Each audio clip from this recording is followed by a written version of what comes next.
பிரியமானவர்களே, இந்த நாளிலும் இளையகுமாரனை எழுச்சியும் வெளிச்சியும் பற்றி வசன ஆதாயத்தோடு ஒரு சில வார்த்தைகளை உங்களிடம் பகிர்றாங்க.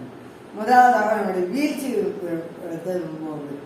முதலாவதாக பிடிவாத சித்தம் போகும் பின்மாற்றம்.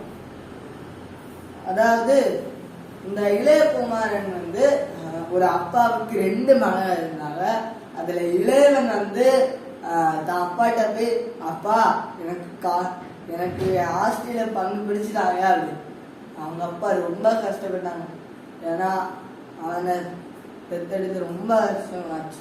உடனே அவங்க அப்பாவும் அவன் ரூபா கொடுத்து அவன் அனுப்பிட்டாங்க. இரண்டாவதாக தூர போய பின்மாற்றத்தை அவன் தான் அப்பா விட்டு பிரிந்து போயிட ஒரு வாழ்க்கையை அவன் தான். அவன் தான் அப்பா விட்டு கப்பல்ல ஏறி தூர தேசத்துக்கு போனான்.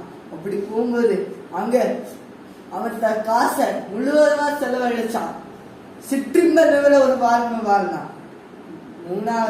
நான்காவதாக அனைத்தையும் அவன் செலவழிச்ச அவன் காசு குறைஞ்சிட்டே இருந்து அனைத்தையும் அழிக்கும்பாறு இருந்தது. அடுத்ததாக அவன் ஒரு புட்டியானவன்கிட்ட போய் ஒட்டுண்டி வாழ்க்கை அப்படின்னு தான்.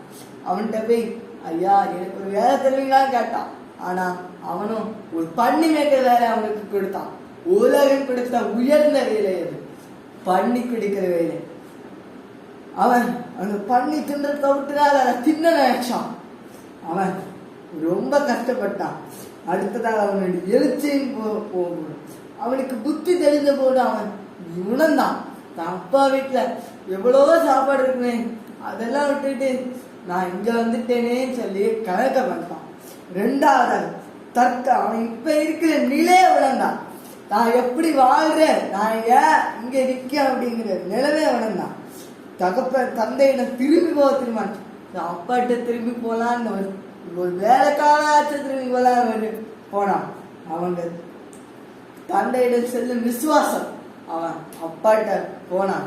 அப்பாட்ட சொன்னான், அப்பா. அவங்க அப்பாக்கு அவன் தூரத்துல வரும்போது பார்த்துட்டான். அவங்க அப்பா ஓடி போறாரு. அவங்க அப்பாட்ட சொன்னான், அப்பா நான் உங்க பிள்ளை இல்லப்பா, நீங்க உங்க வேலைக்காரனா சேர்த்துக்கோங்க அப்படின்னு. ஆனா அவங்க அப்பா சரியான பாதனைக்கு அவனை ஒண்ணுமே சொல்லாம, மகனே நீ வா அப்படின்னு சொல்லி கூட்டிகிட்டே போய் அவனை முற்றிலுமா ஒப்படைச்சான். தன் அப்பாட்ட முற்றிலுமா ஒப்படைச்சான்.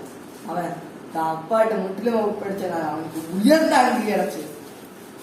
அவன் இந்த நாளிலும் நான் இந்த தியானத்தின் பகுதி நாம் இளையகுமாரனுடைய வீழ்ச்சி மாறி இருக்காமல் அவனை எழுச்சி மாறி வாழ்ந்தால், இந்த சில பாவங்களை விட்டு நம்ம எழுத முடிந்தால் இந்த இளையகுமாரன் வாழ்க்கையை போல நாம் நிச்சயமாக வாழ முடியும். அவன் தான் அப்பா விட்டு தான் பாவ வாழ்க்கைக்குள் விழுந்தான். ஆனால் அதுக்கப்புறம் அவன் தேவனை விசுவாசித்தான். ஒரு வெற்றியோட வாழ்க்கை. இன்னைக்கு நேரத்தில் தங்கச்சி இந்த இளையகுமாரன் வாழ்க்கையை போல நம் அனைவருடைய வாழ்க்கை இருக்கும்படியாக சொல்லி வார்த்தை